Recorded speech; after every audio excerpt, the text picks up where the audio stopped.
मी नाथाभाऊ बोलतोय। येणाऱ्या 20 तारखेला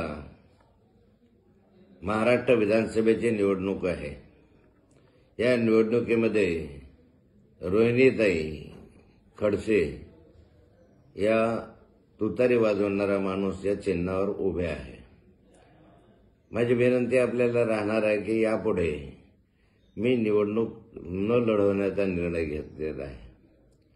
मी गेले अनेक वर्ष आपल्या सोबत आहे। गेले अनेक वर्ष आपणही मला सहकार्य केलेले आहे। आपल्या सुखदुःखामध्ये मी सहभागी झालेलो आहे। कोणतीही जात धर्म न पाहता मी सर्वांना मदत करण्याची भूमिका आतापर्यंत पार पाडलेली आहे। तब्येतीच्या कारणास्तव या पुढची निवडणूक कदाचित मी पाहणार की नाही पाहणार हे तर ईश्वरच ठरवेल।